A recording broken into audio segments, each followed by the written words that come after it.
Welcome back to Reason and Theology, everyone. Your host, Michael. We are doing a video here on examining Muslim arguments for the Quran, Part 1, joined by Louis Dizon. Welcome back to the show, Louis. How are you? I'm doing great. I am excited to do this. Mm-hmm. I've been very busy the past little while doing a lot of research, as well as brushing up on my Arabic in order to do this. Some of you are probably aware that, I do study Arabic as well, in addition to all the other languages that I occasionally appeal to here. And actually, of all the languages that I study, I find Arabic is actually one of the trickier ones. So when I quote the text, I have to be careful and make sure I do it correctly, because if I make a mistake, I will never hear the end of it from Yeah, yeah, Muslim critics. of course, right. Yeah, So this is going to be part 1. We're going to do another part 2 in the future, so yeah, y'all can see that we're going to do some additional content, but we're going to get in a fair amount of content today. So Louis, take it away in whatever format and sure however you want to do thing. it. Yeah. So I do have a PowerPoint presentation. Let me Okay. just grab it. Um, grab it on here. Yeah.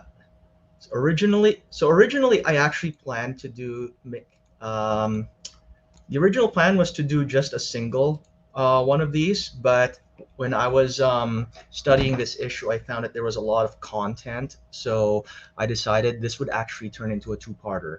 And this all started with some conversations that I had with Muslim colleagues over why do they believe the Quran is the word of God. Mm-hmm. So, I've been asking them, what are your best arguments for your position? And had some interesting back and forth over what they consider to be their strongest reasons for believing in their sacred text. And, I just want to start this off by addressing all of my Muslim friends who may be watching this stream, and to say that this is an invitation to dialogue.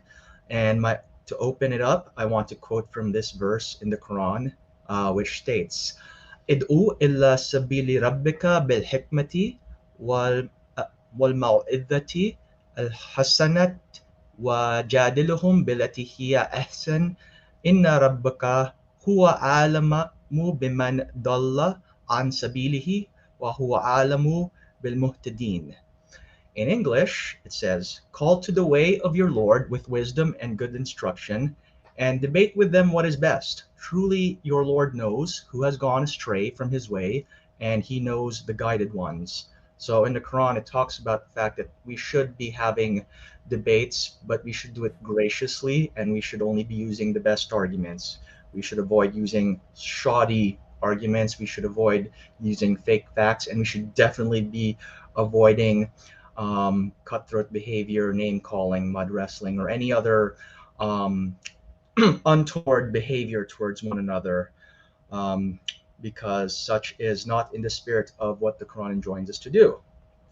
And with regards to this, I am perfectly willing to have a dialogue on these issues with any competent and respectable Muslim apologist or da'i who is willing to come on the show.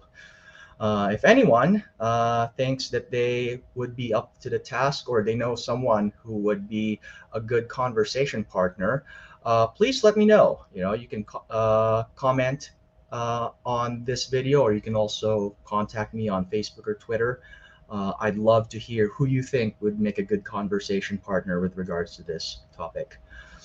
That being said, let's dive into the topic. So we're looking at the topic of whether the Quran is from God or not. And in order to properly look at this, we need to first put on the table um, what are the alternative explanations? Because obviously Muslims believe that the Quran is from God, but non-Muslims do not. Now, if the Quran is not from God, then how did it come about? Where does the text come from? And there's basically two ways to answer that question. So the first method is the one favored by non-theists, so atheists and agnostic critics of the Quran. might look for a natural explanation for the text. They see it as a purely natural phenomenon. They don't believe that any god or angel or spirit is behind it.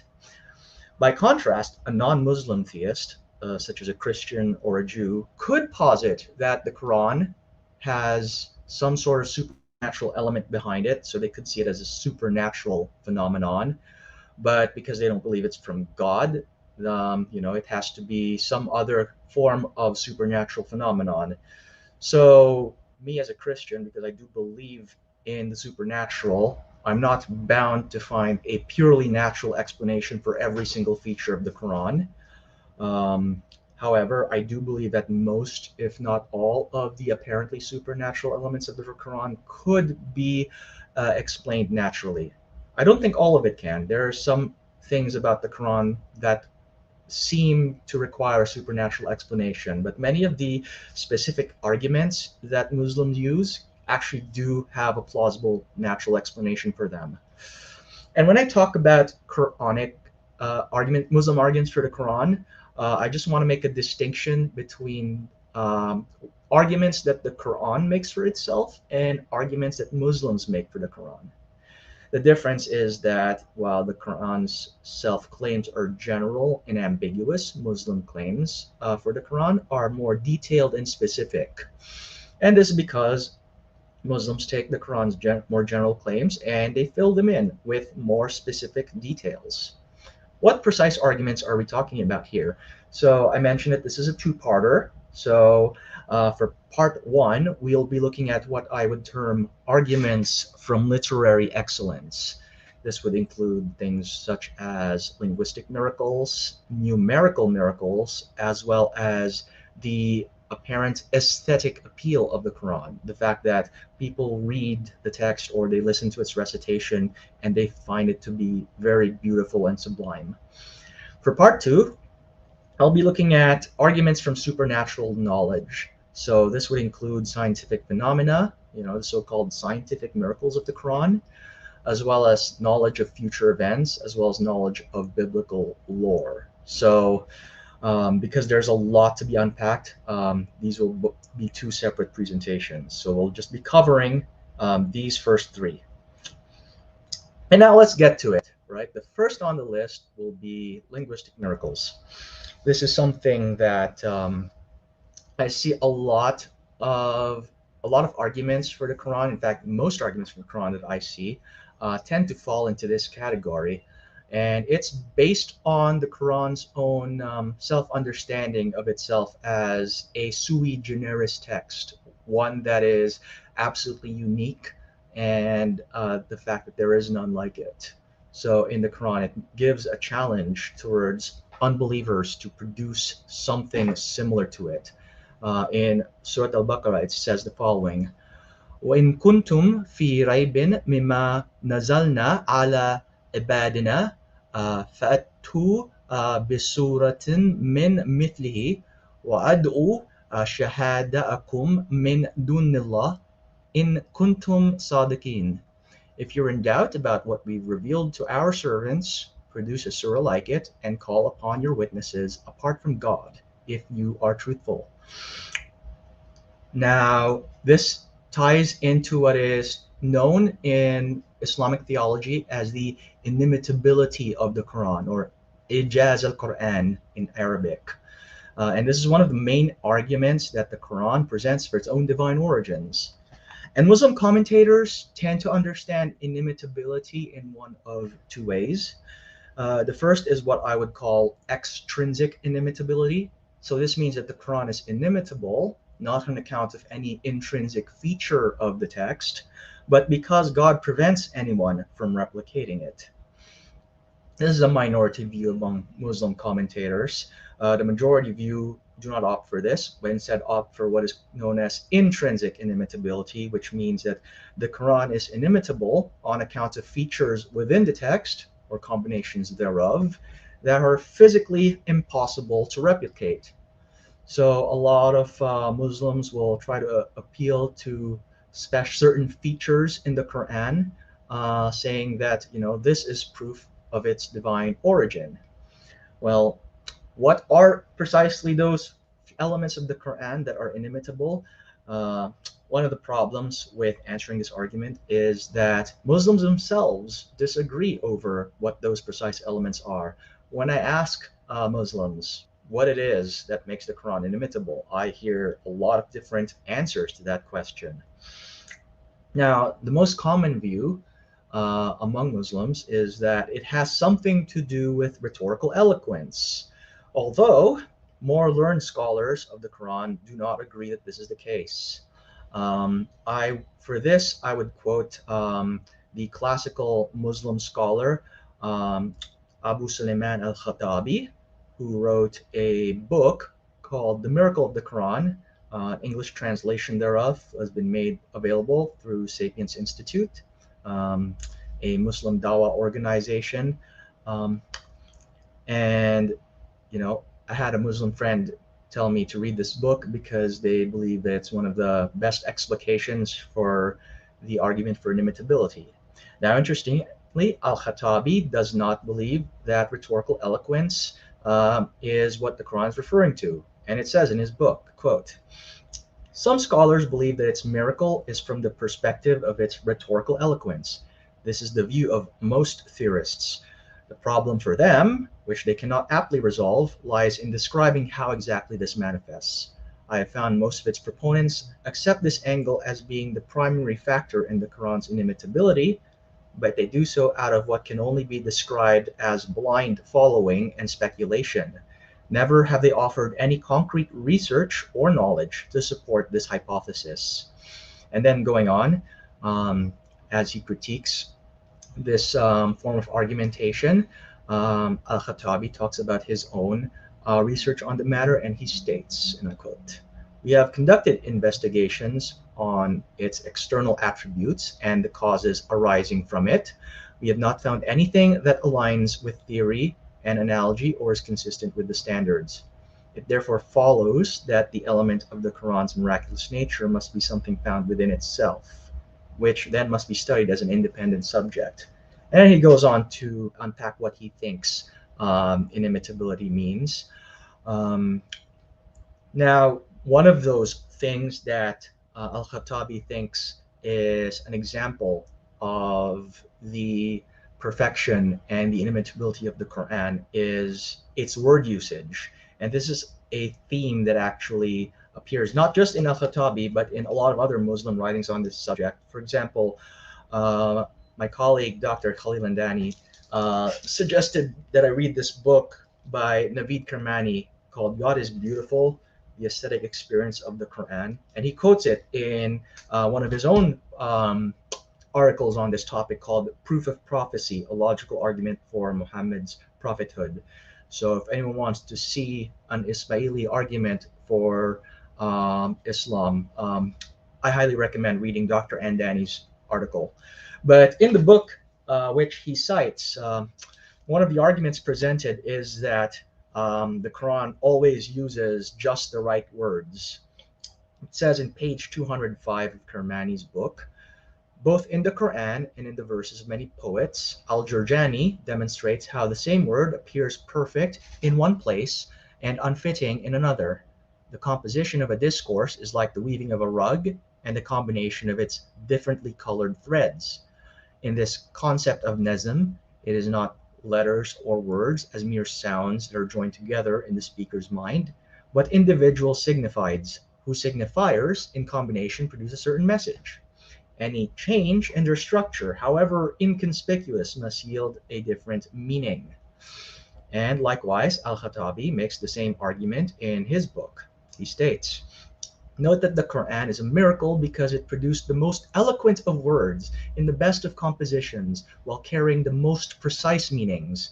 This includes his monotheism, affirming his transcendence vis-a-vis his attributes, inviting people to his obedience, and explaining how he is to be worshipped with rules on lawfulness, unlawfulness, prohibition, and permissibility. It also includes admonition, rectification, enjoining good, forbidding evil, instructing people to uphold good morals, and dissuasion from bad morals. It situates everything in its rightful place. No other thing would have better occupied that place, nor could any mind have found anything else to be more apt for it.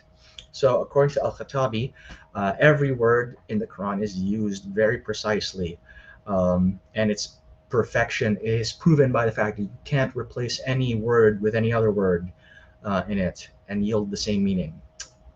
Now, here are the problems with that argument. It's, first of all, it is a post hoc argument and it relies on circular reasoning. One begins with the extant reading and then assumes that the words used in it must be perfect. In reality, it would be impossible to objectively verify or falsify such an argument. In fact, one can make the argument about any literature in any language, not just the Quran. So, in other words, you can't really prove that its word use it's perfect. Um, and then there's other arguments associated with this argument that have to do with the fact that different readings of the Quran use different words. I'm not referring specifically to the Uthmanic Rasm by itself, but the companion codices, as they are called. Those who have studied Quranic textual criticism are probably familiar with what I'm talking about. These are the codices of the Quran that were compiled by such individuals as Ibn Mas'ud or Ubay bin Ka'b, that often use different words from the canonized Uthmanic Rasm. And here, there's some good examples of this. If you look at Arthur Jeffrey's materials for the history of the text of the Quran, which is available in public domain, he actually lists many of these alternate word usages. For example, Ibn Mas'ud's version of Surah Al-Fatiha differs in that in verse 6 it reads, Irshadna Sirat al-Mustaqim, rather than the canonical Ihdina Sirat al-Mustaqim. So, Muslims might argue, Irshadna, Ihdina, they both mean guide. So what's the point? Well, the point is that if it is in fact the case, as Al-Khattabi mentions, that you could never substitute one word for another, then you can't actually replace Ihdina with Irshadna, assuming Ihdina is actually the original text, and yield precisely the same perfect meaning. There's another interesting example that occurs in Surah 1793. Ibn Mas'ud's codex reads, أو يكون لك بيت من ذهب. Sorry, بيت من ذهب. That is house of gold, right? However, in the canonical Uthmanic Rasm, it actually reads Beit min Zukhruf.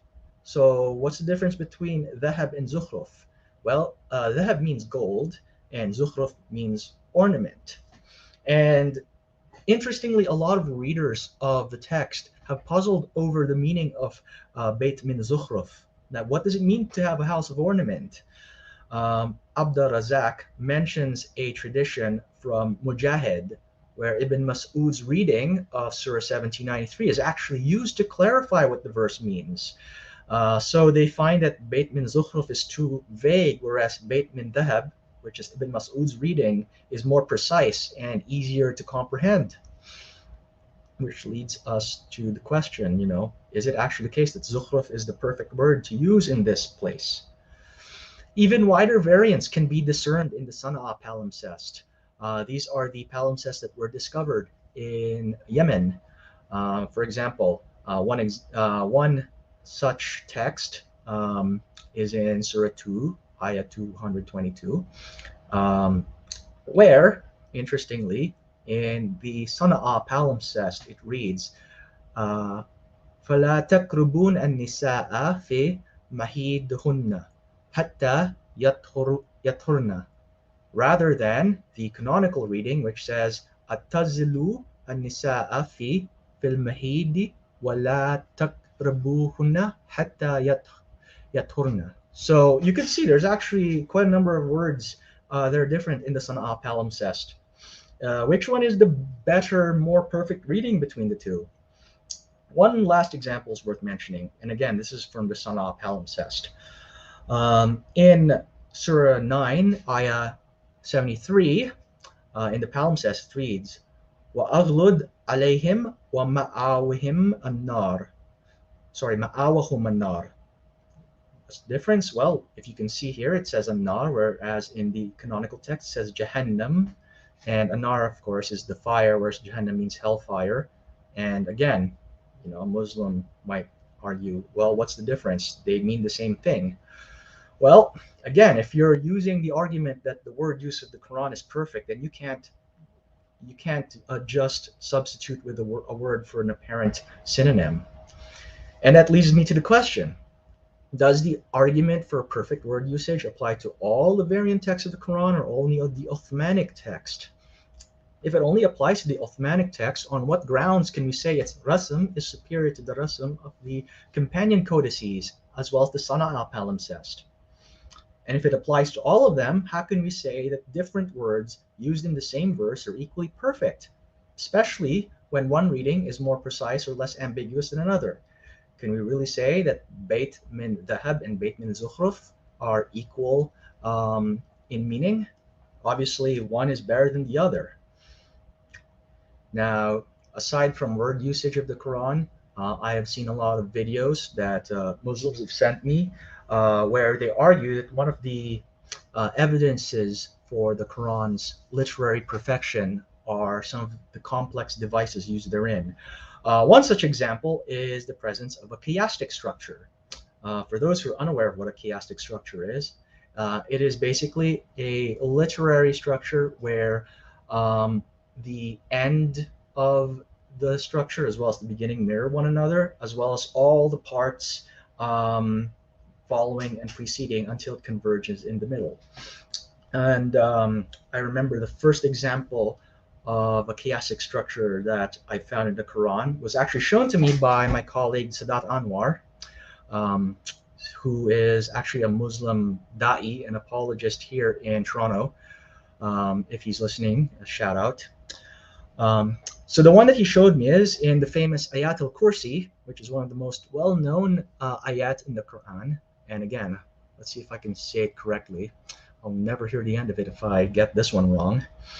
It says in the Arabic, Allah, la ilaha illa huwa, al-hayyul qayyum, la takhudduhu sinnatu wa la nawmu lahu, ma fi samawati wa ma fil ard, man dha alladhi yashfa'u indahu illa bi'idhnihi, ya'lamu ma bayna aydihim wa ma khalfahum wa la yuhituna بشيء من علمه إلا بما شاء وسع كرسيه السماوات والأرض ولا يؤد حفظهما وهو العلي العظيم.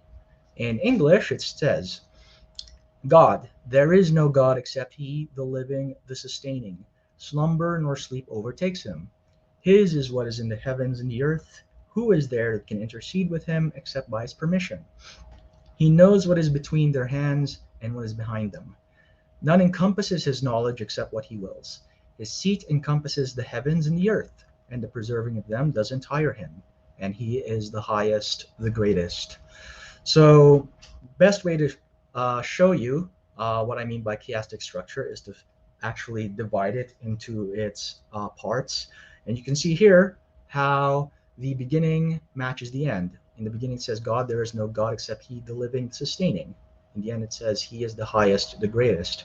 And then all the other parts following it also match. Slumber nor sleep overtakes Him, and the preserving of them doesn't tire Him, until you get to what is actually in the middle. He knows what is between their hands and what is behind them. When Sadat first showed this to me, I was like, yeah, that's pretty cool. It's very interesting.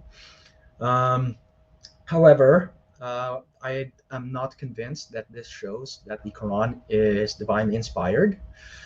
And that's because chiasms are not inimitable. The definition of inimitability is one cannot produce anything like it. And yet we can find examples of chiasms in all sorts of literature across many different cultures. Examples include many of the Psalms in the Bible, some of Shakespeare's plays, John Milton's Paradise Lost, the Book of Mormon, and many more. Now, Muslims will answer, well, the miracle of the Quran isn't just that they contain chiasms, it's because an unlettered man such as Muhammad was able to produce them. Well, there's a problem with this. First of all, if you go back to the challenge in Surah 223, it does not specify unletteredness as a criterion for inimitability. It just says, it's a general challenge given to everyone. So if you say, well, it has to be someone unlettered, appealing to unletteredness is actually shifting the goalposts. Plus, it's not entirely obvious that an unlettered man can't produce something like a chiasm. In order to prove this, we would have to do some extensive research into oral compositions across many different cultures. And finally, I can point to a similar example of an unlettered man producing such a text, and I am referring to Joseph Smith, the producer of the Book of Mormon. How could Mormon apologists are actually fond of making this argument. There is literary complexity in the Book of Mormon, and one of those examples is chiasms. Now, how could a simple farm boy produce such a work? If you go on the LDS Church website, LDS scholar and apologist John W. Welch actually has an article called The Chiasmus in the Book of Mormon, and he identifies the following examples in the text. He finds chiasms in Mosiah chapter 3, verses 18 to 19, in Mosiah 5, verses 10 to 12. A more impressive one would be the entire 36th chapter of the book of Alma. And then there's also in Alma, chapter 41, verse 13 to 15. And then most impressively, Dr. Welch argues that the entire book of First Nephi is one extended chiasm.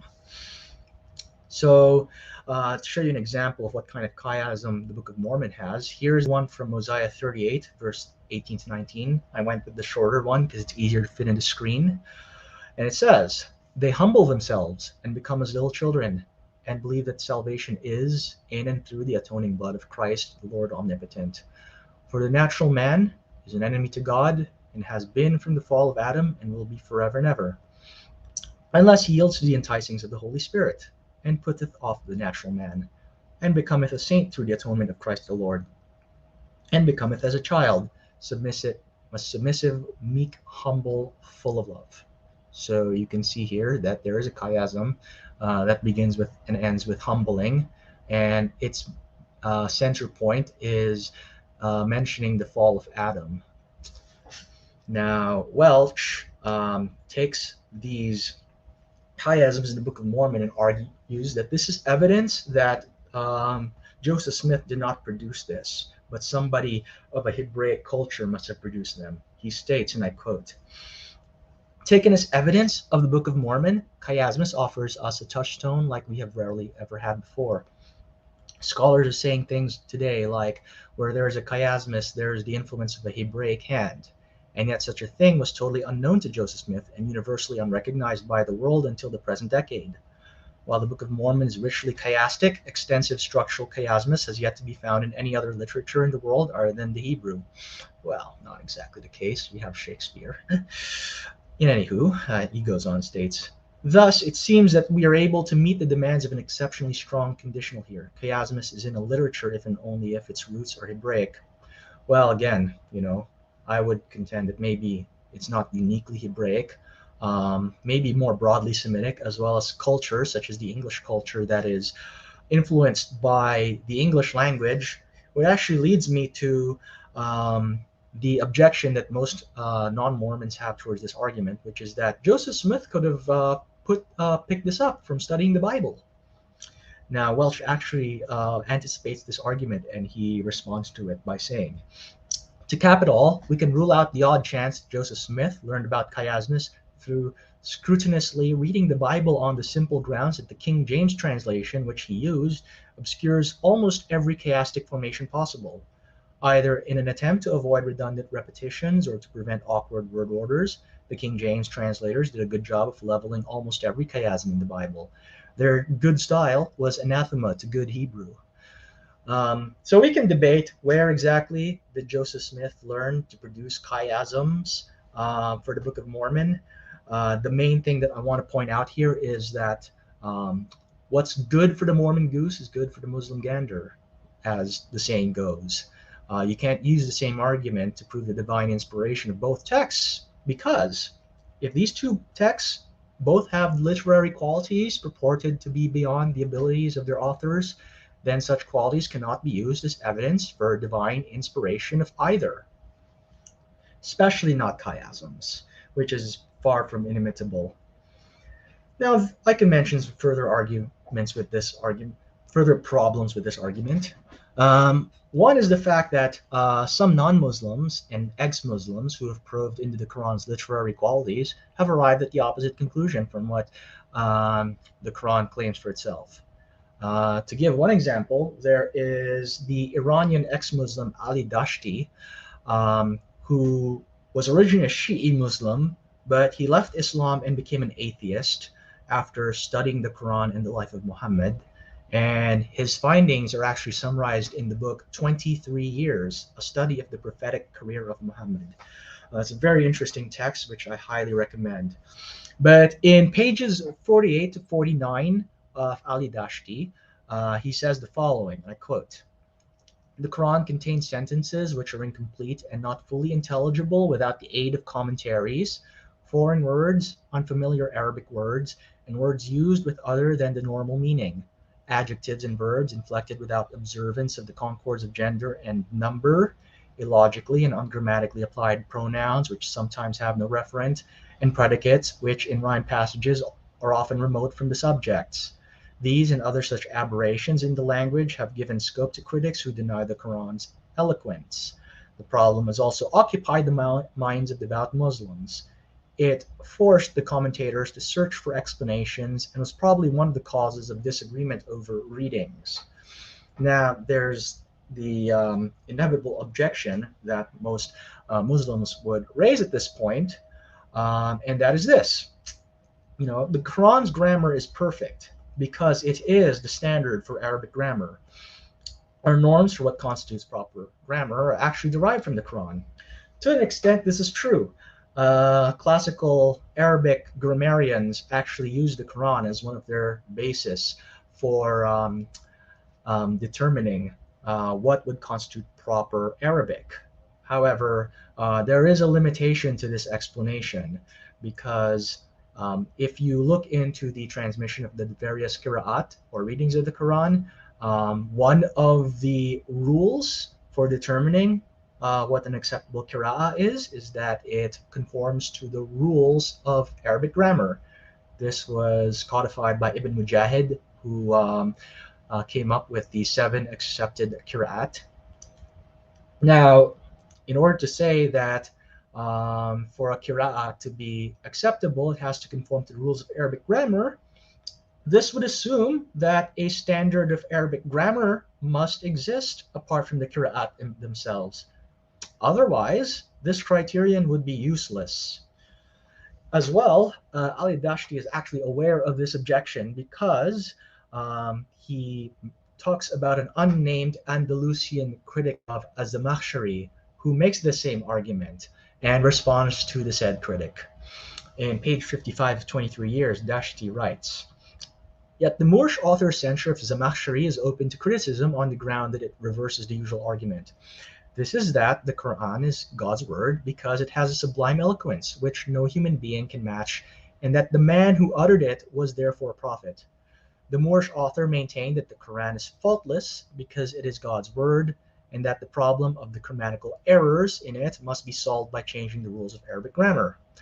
In other words, while most Muslims answer deniers by citing the Quran's eloquence as proof of Muhammad's prophethood, the Moorish author, having taken the Quran's divine origin and Muhammad's prophethood for granted, held all discussion of the Quran's wording and contents to be inadmissible." So, in other words, if in fact the Quran is the standard for grammar, then it is impossible to actually verify or falsify its literary perfection. And in fact, this came up as well in a thread by my friend Dr. Marijn van Putten, who has been on this show before. You may recall that I challenged in the past the fact that the Quran is perfect on account of certain grammatical anomalies contained in it, and Dr. Van Putten has graciously corrected some of my like imperfect explanations by pointing out that trying to find grammatical errors is an ill-conceived endeavor. Of course, you know, when you're a linguist, you tend to take a more descriptive rather than prescriptive approach to the grammar of text that you are looking at. So in a Twitter thread by Dr. Ban Putin, he says the following: discussions about mistakes in the Quran are dreadfully boring and ill-conceived. Even if a certain verse is non-standard according to later literary norms, that says absolutely nothing about whether the person who wrote it considered it wrong. Of course, on a high-resolution view, because the Quran constitutes one of the main bases on which the classical Arabic norms are based, it cannot be wrong by definition. It is proper language because it is in the Quran, and the Quran is proper because it forms a standard. This is 100% circular, so claims of exquisite, miraculous grammatical perfection are nonsensical. But this is equally true for someone trying to debunk that claim. The very idea is ill-conceived from the outset, therefore the wrong approach both polemically and apologetically. So in other words, looking at the Quranic grammar, you can either say that it is perfect, nor can you say that it is imperfect. It just is, and any claims of perfection are, by definition, unverifiable or unfalsifiable. So much for the idea of linguistic miracles. I want to look at another argument for the divine origin of the Quran, and that is numerical miracles. This one is a little bit more controversial, but it does come up once in a while in Muslim arguments for the Quran.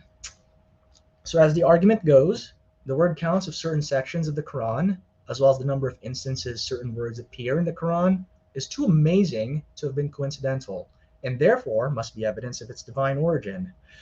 The idea was first put forward in the late 90s by Rashad Khalifa, and then was later popularized by the famous South African Muslim apologist Ahmed Deedat, who repeated Khalifa's argument in a number of his video lectures. However, Khalifa's research has since become suspect when he founded United Submitters International, a Quran-only sect that rejects the validity of hadiths. Because his research has been used to promote Quran-onlyism, there has been a taint attached to them ever since. Nevertheless, once in a while, this argument is still brought up by certain Muslim apologists, and the most famous of such Muslim apologists is Dr. Shabir Ali. He has used it in several of his debates with Christian apologists, as well as in several episodes of Let the Quran Speak. And when I say several episodes, I do mean several episodes. I've counted no less than 9 such videos from his show where he uses this as an argument for the Quran. The fact that he spends a lot of time talking about numerical miracles in the Quran would mean that Dr. Ali thinks that this is a good argument for this. In fact, I find that he has since let go of every other proof for the Quran and is basically leaning almost exclusively on this as his positive evidence. He doesn't rely on linguistic or scientific miracles, but just numerical ones. So what are some examples of such numerical miracles? Ugh, such a tongue twister to say that. So some examples, the most famous one actually, would be the word day or yom in the Quran. If we take certain permutations of the word day and then add them up, we find 365 instances, the same as the number of days in a solar year. Interestingly, the Quran also says the likeness of Jesus with God is that of Adam. That's in Surah 359. And incidentally, Jesus and Adam are mentioned the same number of times in the Quran, that is to say 25 instances each. A number of word pairs are also used the same number of times, such as hot and cold, both used 4 times each, as well as male and female, both used 24 times each. And then there are all the multiple patterns of 7 and 19 that occur all over the Quran. As Dr. Ali would put it, there's no way Muhammad could have kept track of how many times he uses any given word during his 23-year prophetic ministry. So the fact that he's able to produce such precise word counts must be evidence of divine inspiration. Now, the problem with the numerical argument is that it is an example of what I would call the Texas sharpshooter fallacy. For those who are not familiar with this, like to direct you to the Your Logical Fallacy Is website, where they have a list of all the various logical fallacies that could come up in an argument. And this is one of the lesser discussed fallacies in the list. How it's described is as follows. This false cause fallacy is coined after a marksman shooting randomly at barns and then painting bullseye targets around the spot where the most bullet holes appear, making it appear as if he's a really good shot. However, clusters naturally appear by chance, but doesn't necessarily indicate that there is a causal relationship. So the fact that you can see clusters of data similar to what you just saw doesn't mean that there is intentional design. Instead, any text that you examine will inevitably have certain anomalous clusters. And in fact, people have tried to do this with the Bible as well. So there's a certain Christian named Ivan Panin who tried to prove this was the case with the Bible, as well as Grant Jeffrey, who has repeated Panin's arguments in his apologetics books. And Dr. Ali is critical of Panin and Jeffrey, saying that their examples are strained and unconvincing. But to say they're strained and unconvincing is somewhat a subjective judgment, because a non-Muslim could say the exact same thing about the examples that he produces from the Quran. Because to produce a numerical miracle, all one has to do is find the right words occurring in the right numbers. And you can do this with any number that you like, because there's no fixed criterion for what does and doesn't constitute a numerical miracle. What that means is the whole attempt to find one in the Quran is an entirely subjective phenomenon. The best way to illustrate this is to actually look at the first listed example, the 365 instances of Yom. If you actually did a word count, it's not 365 instances, it's 475 instances of Yom. But the thing is that 475 instances also includes things like the plural form I am, the dual form yomain, as well as instances of yom that have pronominal suffixes in them, so yomaka, yomaki, yomahum, etc., etc. In order to arrive at 365 instances of yom, you have to arbitrarily deselect all of those. So you have to get rid of all the forms of I am, all the forms of yomain, all the forms of yomaka or yomaki, etc. And you're left with just the examples that are yom by itself. I don't remember if this count also includes instances of yom with the definite article, al-yom. With be that as it may, the point here is that you can see that you basically have to deselect data that doesn't fit your conclusion.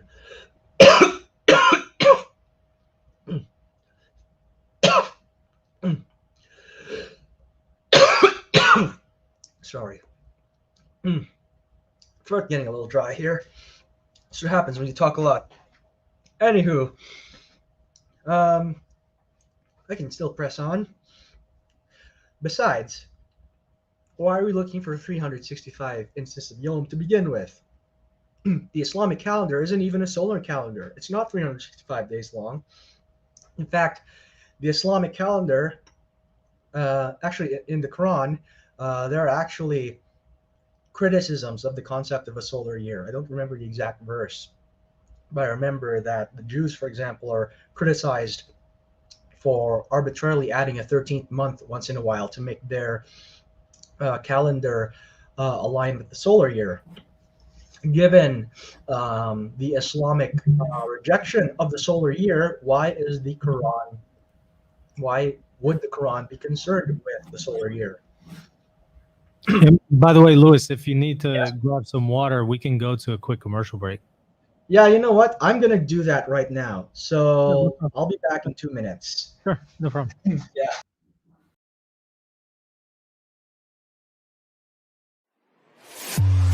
If you're looking to buy or sell a home, office, or any kind of property anywhere in the world, you're going to want to call Real Estate for Life, and they're going to connect you with a Catholic agent. Now, that agent will donate a portion of their commission upon sale, and Real Estate for Life will donate 75% of that gift to a pro-life organization at no cost to you. Call Real Estate for Life at 1-877-LIFE-US1 or text them 248-431-1440. If you care about the pro-life cause, call them now.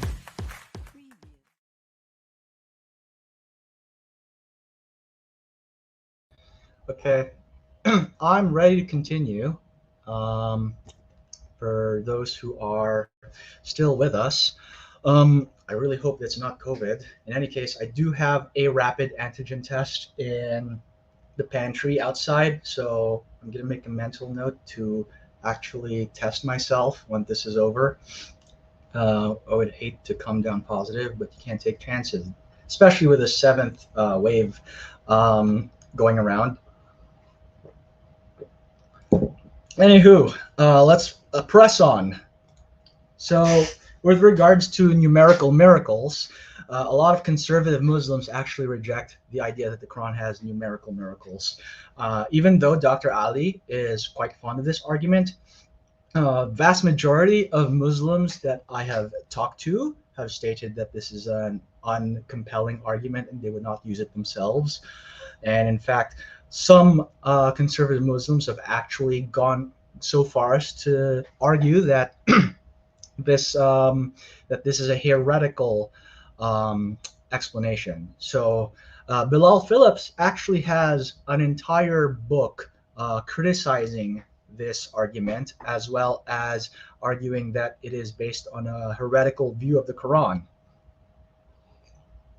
And to argue this, Phillips states the following. First of all, to try to find numerical patterns in the Quran is a form of numerology. But numerology comes from pagan mythology and is foreign to the Islamic worldview. So you basically have to import ideas from paganism to make this argument. Furthermore, numerical miracles were unknown to Muslims before the 20th century. It was only possible to really make these sorts of calculations with the advent of the computer. Surely, something as important as this should have been known to the earliest Muslims. It was not, of course, so one can argue this is a form of bid'ah. Furthermore, these numerical miracles require the fudging of numbers, falsification of data, or sometimes even the alteration of the Quranic text itself. I believe Rashad Khalifa infamously rejected the last two verses of Surah An-Nisa on the grounds that it didn't fit the numerical patterns that he was searching for. Which leads me to the last argument that Phillips puts up, which is that purveyors of these miracles, such as Dr. Khalifa, eventually arrive at heretical views on Islam due to their pursuit of these theories. Because of these compelling arguments, the idea of numerical miracles has not gained much ground apart from a few prominent apologists, such as Dr. Ali. And with that, I want to go to the third argument on the list, which is the aesthetic appeal of the Quran. So this is the more subjective side of the argument from inimitability, and is actually the one that is focused on in Naveed Kermani's book, God is Beautiful. He actually cites many instances of the Quran's recitation converting all who hear it. And this is a phenomenon that one could infer from the Quran itself. So, for example, in Surah 39, Ayah 23, it says the following. Allahu nazzala ahsana al-hadithi kitaban mutashabbiha mathani takshairu minhu juludu alladhina yakhshawna rabbahum thumma talinu juluduhum wa qulubuhum illa dhikrullah dhalika hudallah yahdiya bihi man yasha'u wa man yudlilullah fama lahu min had. God sent down the best statement, a book of similar and repeated words. It causes the skins to shiver of those who fear their Lord. I must have gotten the translation wrong. And then their skins and hearts relax to God's reminder. That is God's guidance. He guides to it whom he wills, and those whom God misguides have no guide. In fact, there's another verse that talks about how a certain group of priests and monks heard the recitation of the Quran, and they were actually moved to convert to Islam as a result of hearing said recitation. And this in Surah Al-Ma'idah, where it says, وَإِذَا سَمَعُوا مَا أُنزِلَ إِلَّا رُسُولِ تَرَى عُيُونَهُمْ تَفِيضُ مِنَ الدَّمْعِ مِمَّا عَرَفُوا مِنَ الْحَقِّ يَقُولُونَ رَبَّنَا آمَنَّا فَأَكْتِبْنَا مَعَ الشَّاهِدِينَ. And when they, that is, the Christian priests and monks, heard what was revealed to the apostle, you see their eyes welling with tears from what they recognize from the truth. They say, "Our Lord, we believe, write us among the witnesses." So the affective quality of the Quran is said to be one of the arguments for its inspiration. And Al-Khattabi actually brings it up in page 445 of his book. There is also another angle to the inimitability of the Quran, which escapes many people and is only recognized by few: its impact on hearts and souls. As a person takes from the Quran, he finds that his soul is consumed by awe. It causes the skin to tremble and agitates the heart. It comes between man and his firmly held preconceived notions. Indeed, how many vicious enemies of the messenger went out to assassinate him? But when they heard the verses of the Quran, they could not but help change their view, inclined to making peace with him and enter into his faith. They substituted their enmity with affinity and their disbelief with faith. And of course, Kermani also mentions this in page 11 of his book and cited in Dr. Andani's article. We can infer from the Quran that the Prophet regularly visited the Kaaba in the early years of his vocation to recite the revealed verses. The first few believers, who threw themselves on the ground or wept during his recitation, gathered around him along with increasing numbers of curious listeners.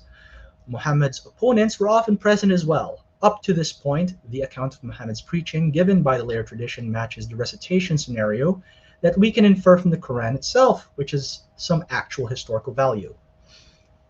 So my initial assessment of this claim, and you know what, I've actually had a chance to examine this closely in some of the seminars that I did on Islamic studies.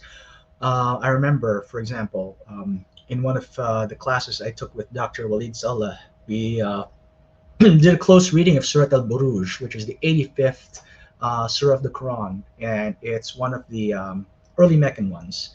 And there was actually a very strong poetic quality to it. Like, I could appreciate, even if I'm not convinced that this is a divine text, I can appreciate the poeticity of many of these early Meccan surahs. That being said, I find that this aesthetic quality isn't evenly distributed throughout the Quran. While it's easily discernible in the Meccan surahs, it's not as discernible in some of the later Medinan surahs, which have a much more prosaic quality to them as I read through them.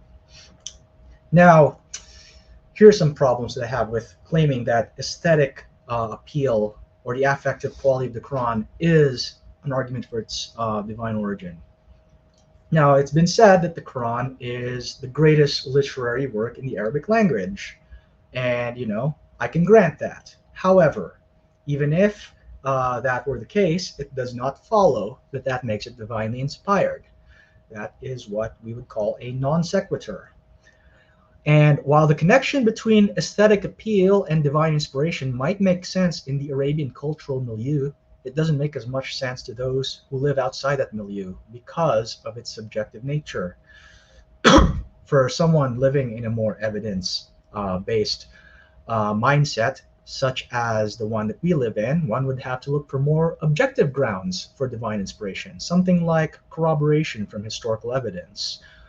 In fact, when we get to part 2, the arguments for divine knowledge, supernaturally attained knowledge, that would constitute more objective arguments for the Quran, as opposed to these subjective arguments. There are further problems. Now, it is a fact that there are many people who hear the Quran's recitation and fail to perceive any divine qualities in it. And this includes many non-Muslim Arabs, as well as those who've learned Arabic over the centuries, who have listened to Quranic recitations and yet remain unmoved by them.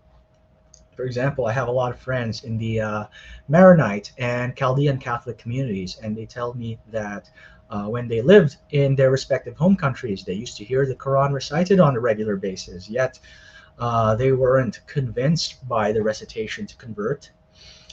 We can also mention the fact that there are many ex-Muslims, people such as Abdullah Samir or the apostate prophet of YouTube fame, who grew up Muslim, grew up reading and hearing Quran, and yet the fact that they were constantly hearing these recitations did not move them to remain within the faith. Yet instead they lost their faith in its divine origin. So it stands to reason, if the testimony of those who are compelled by Quranic recitations is evidence for its divine origin, then the testimony of those who are not compelled should be considered as evidence to the contrary. Now, the objection that Muslims will inevitably bring up here at this point is many of those who failed to be moved by the Quran, did so because they were recalcitrant and determined not to believe in its divine origin. To which I would reply, there were also many non-Muslims who were determined not to believe in the Quran's divine origin, yet they were moved by it to convert anyway. Once again, I would refer the listener to Naveed Kermani's text. He mentions many such examples of pagan Quraysh hearing the Quran with no intention of being swayed by it, and they were in fact swayed by it. And of course, the converse is true. How many people over the years were perfectly willing to accept the possibility that the Quran might be from God, but they were instead not convinced? You know, you can't say that every single person who has ever been unconvinced by Quran recitation did so because they were determined not to believe. You have to at least account for the possibility that some people were approaching the text with an openness to it, and yet we're not convinced. Which leads me to question: how come the Quran can overcome the resistance of some non-Muslims but not others? Incidentally, I can't help but notice that the objection is very similar to what a lot of Mormons say regarding the Book of Mormon. So for those who have encountered LDS missionaries, they always like to say that in Moroni chapter 10, verses 3 to 5, the Book of Mormon challenges you to pray to God to reveal its divine inspiration to you. And if you feel a burning in your bosom, that is God confirming to you that this is a divine text. Now, I happen to have done that thing twice, and God has not confirmed for me that the Book of Mormon is from God.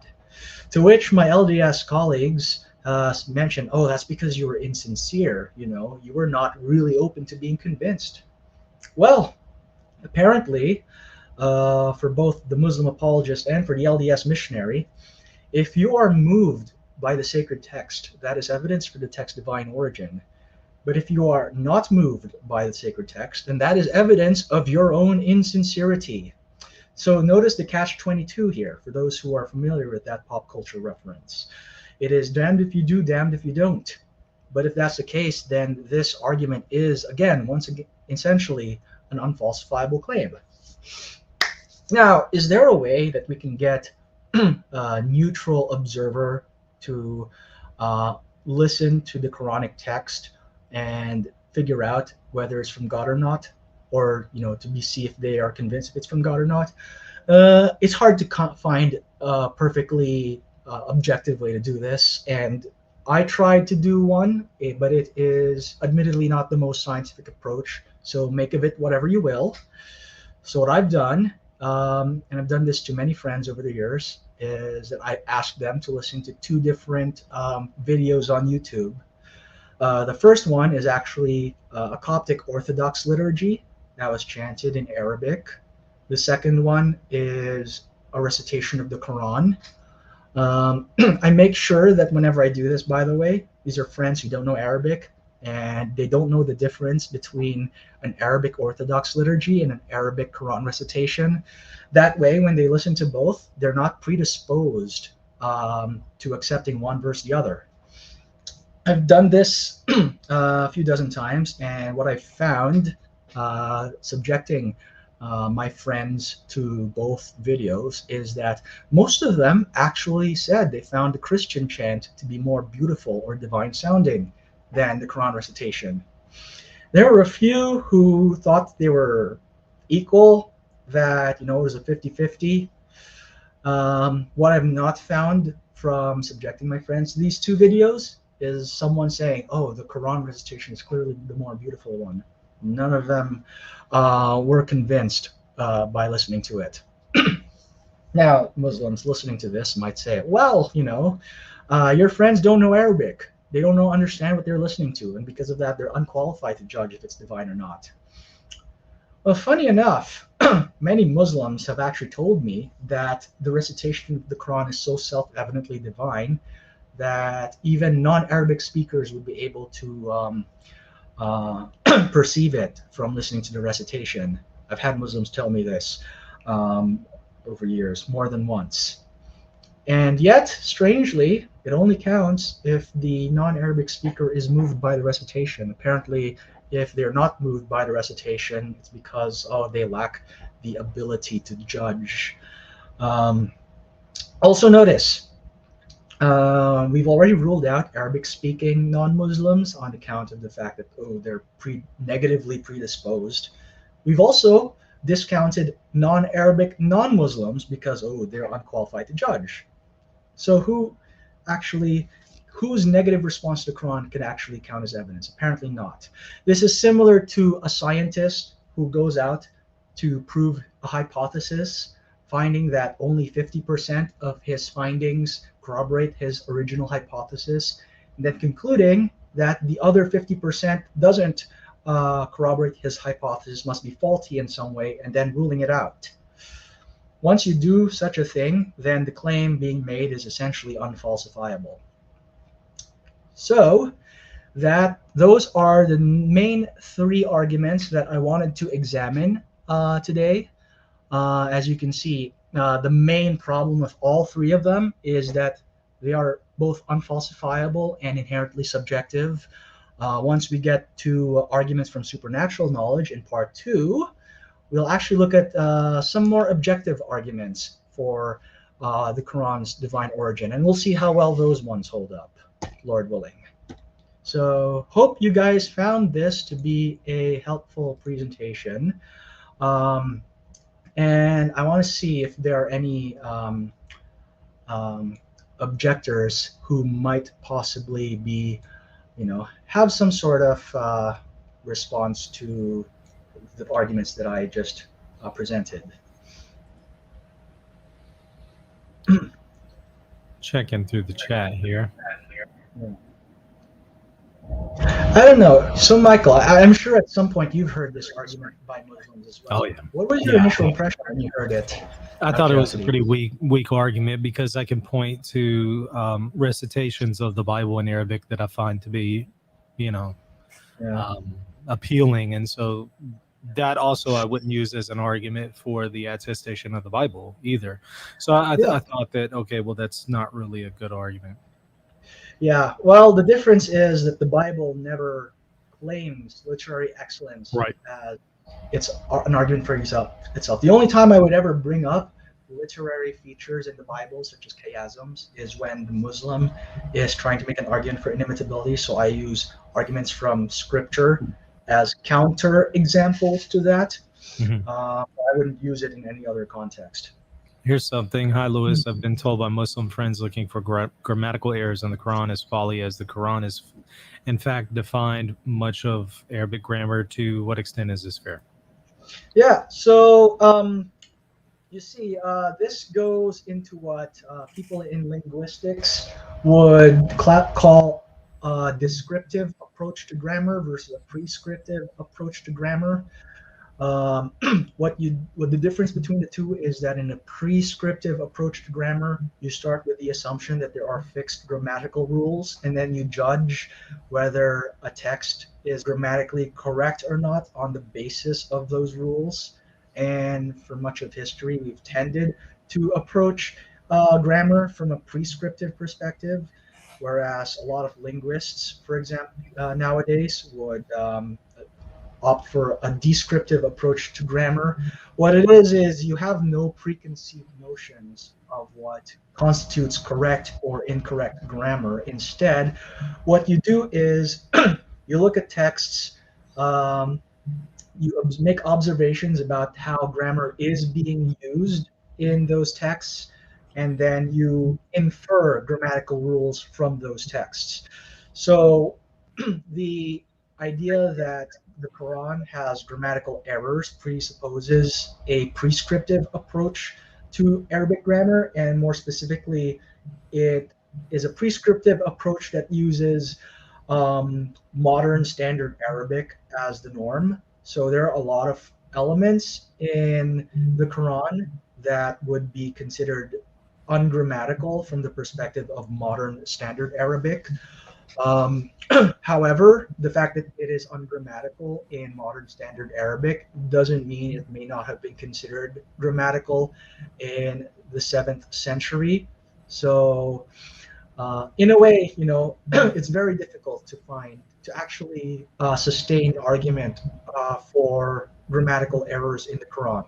Not saying that you can't do it, but you have to be mindful of the presuppositions that are inherent in such an attempt. Yeah, fair enough. Appreciate you doing this, Lewis. Looking forward to the next one. And everybody hit that like button, hit the subscribe button.